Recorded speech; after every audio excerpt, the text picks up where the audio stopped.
Are you ready to bring your dream body and health into life, but just can't seem to keep the motivation going? And is it finally time to address the self sabotage and the unwanted eating behaviors, such as binge eating, emotional eating, and nighttime eating, that you know are getting in the way of your goals?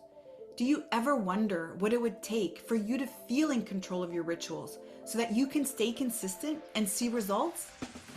Welcome to this week's special Make Peace with Food Minisode on the Fall in Love with Fitness podcast, where you'll learn how to overcome unwanted eating behavior and other self-sabotaging habits by shifting your nervous system so that your body works with you instead of against you. I'm your host, Shaban, and with each episode, I am honored to be your coach and guide in the journey to make peace with food and find food and body freedom so that struggle with weight is a thing of the past. When you tune in every Thursday on the Fall in Love with Fitness podcast, you'll catch the latest conversation on unwanted eating behaviors and learn how to shift the nervous system, rewire the brain to new patterns, and end the food and body obsession so you finally feel relaxed and no longer confused around food. Now, before we begin, I want to quickly invite you to grab a free copy of my Food Freedom ebook that I have for you at makepeacewithfood.com. And if you find that this conversation resonates with you today, then I also want to invite you to join our free Make Peace with Food Facebook community at myfoodfreedomlifestyle.com, where you can connect with me and my team directly. The links are in the show notes. And of course, if you know somebody who you feel could benefit from these conversations and discussions, make sure to share this podcast with them too. All right, athletes, now let's get into it. And so let's go ahead and kick off this conversation. And I want to share with you that there was that time in my life where I was super involved in nutrition and super involved in diets. And with my scientific background, I was on this mad mission to always try to find the right information for the right way to eat, the way that we should eat, the way that we're meant to eat. And as I was deeply invested in that journey, I actually ended up developing a negative relationship with food. And that negative relationship with food was really based on a lot of fear and a lot of anxiety and a lot of worry, because I always felt like I may be consuming something that may not be serving me, or was not on, let's say, the diet plan of the week, because it did change that frequently. And so I'm curious also to hear from you, are you currently experiencing any food obsession? Because when I was nervous and I was fearful and I had a lot of information in my head that was very conflicting, I was also noticing that I did not stop thinking about food. And I started calling this a food obsession. And the reason why I called it a food obsession is because my brother actually called me out on this. I was visiting him in Toronto and he was like, Sherry, you know you're obsessed with food.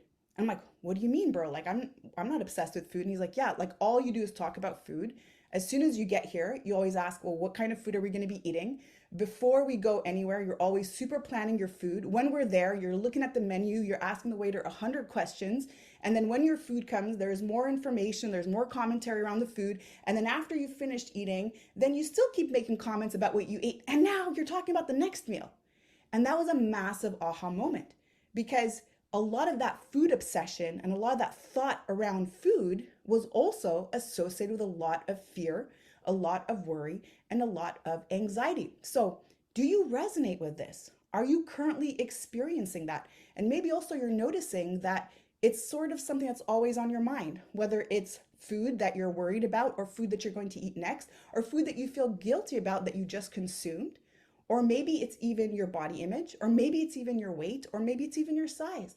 But share with me, if you were to give this a percentage of time throughout your day, how much percent do you feel that you actually spend each day thinking about food, thinking about body, thinking about size, and thinking about weight? Share with me. And if you share, I want to also honor you so much for your vulnerability, for really exposing something that you're likely maybe having a hard time really just facing and just sharing, because this is a very lonely and very scary process when you're stuck in this place of food obsession and unwanted eating behavior. And as I experienced it in the past, I remember it wasn't something I could easily talk about, because the solution the easy solution is always just stop, just stop. But if you are struggling with any unwanted eating behavior, such as binge eating and emotional eating and mindless eating, then you know that you can't just stop. And there's a reason behind that. And the drive behind that is the nervous system. And so while many people may use discipline or willpower or abstinence to maybe keep themselves away from engaging in that behavior, what we talk about is the importance of shifting the nervous system.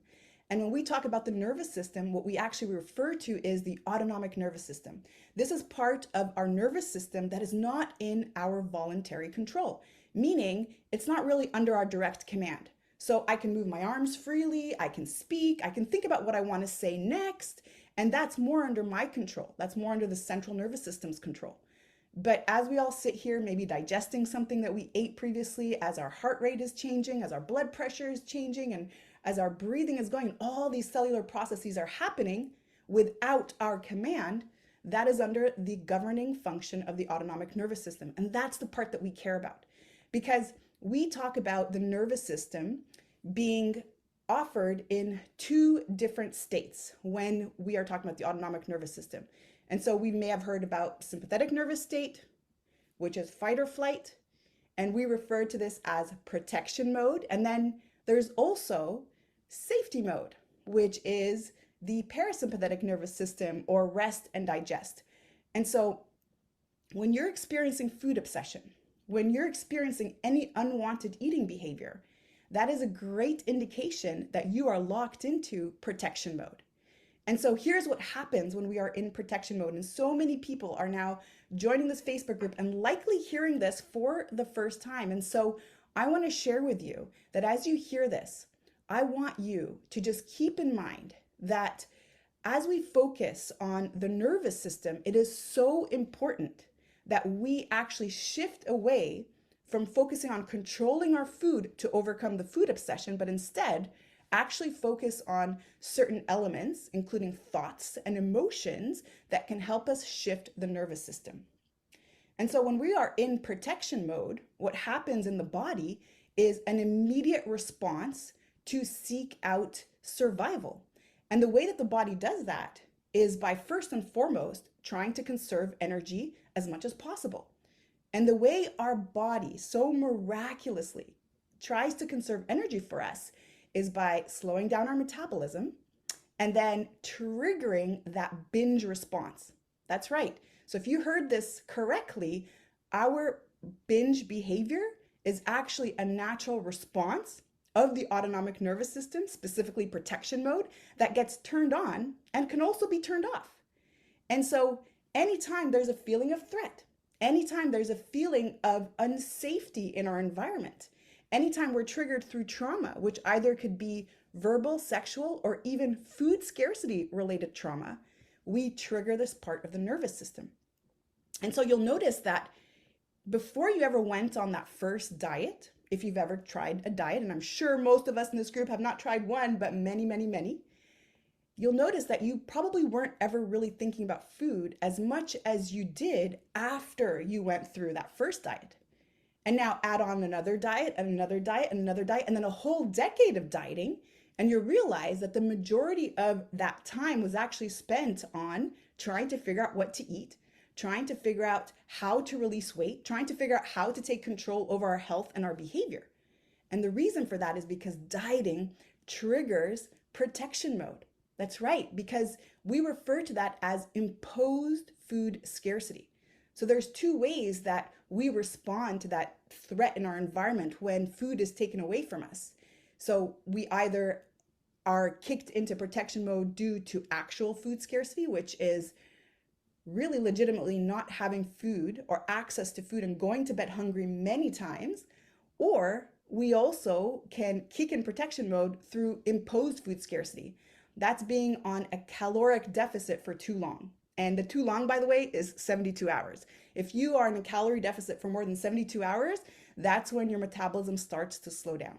And that's when you actually start to trigger protection mode and your body starts to favor conserving energy. And that's another really amazing and important thing to add as well, is that you'll notice that when you're in protection mode, right? If ever you've found yourself in a binge or found yourself emotional eating, notice what you crave, right? It's not a salad, it's not carrot sticks, it's not celery, it's not real actual food. You'll notice that you're actually craving foods that are very high in energy, because that's what the body's trying to do. It's trying to get you to conserve and hoard as much energy as possible.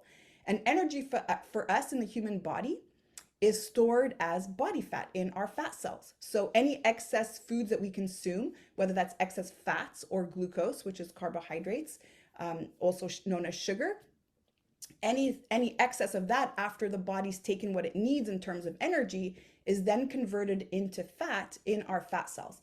And so again, coming back to just this awareness, this aha moment around the amount of time that we spend thinking about food or obsessing about food, as I call it, as my brother pointed out to me many years ago, again, comes from this feeling of unsafety. And as we try to seek out more food, as we try to seek out more energy, what ends up happening is, I think Terry mentioned this, that we end up feeling remorse or guilt or shame or frustration or disappointment after we have gone through the entire cycle. And so that in itself is actually also a way that we re-trigger protection mode. And so we know that if somebody were just suddenly coming up to us and insulting us, attacking us, saying really, really nasty things to us, that would immediately put us in a very defensive situation, right? If you just went for a walk and all of a sudden someone came up to you and started making fun of your body and your face and your size and what you're eating and how you're behaving, you'd be like, whoa, like, okay, let's do this. Like, are you attacking me, right? So you would either fight or you would flee. You would like, okay, I don't want a confrontation. And then you'd likely leave feeling very hurt and upset. Well, that's what we are continuously doing throughout the day when we are speaking negatively to ourselves. We are re-triggering protection mode. And so we find ourselves trapped in that cycle. So we get in the cycle and we start the binging process because we've already triggered protection mode. But by the time we've gone through the full unwanted eating behavior, and now we're in that remorse phase, which we call the punishment phase that follows, and now we're promising ourselves that we're going to restrict, we're never, ever, ever, ever going to do this again, that again re-triggers protection mode. So if you'd like to break the habit, and if you would like to bring yourself from protection mode to safety mode, it's so important to understand that protection mode is not just what's happening in the physical body, which is the conservation of energy, but it's also the thoughts and the emotions that match. And the thoughts are always focused on worst case scenarios. Notice that you're always worrying about something. You're always thinking about something that will take away your peace. You're always thinking about something that makes you feel unwell in the current situation. And the emotions that follow are generally guilt and shame and doubt and anxiety and stress and fear and all the sadness and all the other emotions that tend to get locked in to protection mode. And so to break the cycle, we want to start to really focus on things and ways that can shift our emotions and shift our thoughts. And pets are one of the greatest ways. And so if you're resonating with this conversation, if you feel like this is landing for you today, that there's something going on and you are tired of the food obsession, you are tired of the body and the weight obsession, and you're tired of dieting and restricting and want to just live life so that food is not an issue, body is not an issue, and weight is not an issue, then you really have to focus on the nervous system and not the actual foods that you're consuming. Do you guys hear that? That's both of them again. It's so fun. It's so fun having them and just participating. I feel like they just wanted to be a part of the conversation. So again, if this resonates with you and you want to find out if your nervous system is really at the root of your unwanted eating behavior, I want to invite you for a free 30-minute discovery call. Now, this is a no obligation call. There's absolutely no obligation to purchase. It is our mandate to serve you, and it is our mandate to help you onto your healing journey. But if we do discover that there is a nervous system issue involvement and we know that we can support you through that, we're going to share with you the different ways that that can look like through small group training or one-on-one coaching or even just a follow on your own program. And if we also find that perhaps there is no nervous system issue involvement, we'll also let you know. And then we're going to share other resources with you to help you on your journey. So it is a win-win situation. And if you haven't grabbed this call yet, it is time. Please don't miss out. We don't know how long we're going to be keeping this Facebook group open or this opportunity open, and it really is an opportunity. So please just take it. Again, there's no obligation to purchase. If this is not a match for you, we love you anyway. There are no hard feelings. So with that, I want to wish you a beautiful rest of your day. I hope you've enjoyed this training, and I will see you all next week. Thank you for listening to this week's Make Peace with Food Minisode on the Fall in Love with Fitness podcast. If this has resonated with you today, I want to invite you to subscribe to the show so you never miss a beat. And if you know someone who could benefit from this conversation, then please share this episode with them. Let's work together to help as many people as possible make peace with food and fall in love with fitness. And by the way, I need to mention that if you rate and review this podcast on iTunes and send over the screenshot to Sherry at sherryshaban.com, you'll receive a $500 voucher to join me at one of my upcoming retreats or to use it in our Make Peace with Food coaching program. And don't forget to visit myfoodfreedomlifestyle.com to join the free Facebook group for more resources. And remember, athlete, you are an inspiration. I cannot wait to hear your story.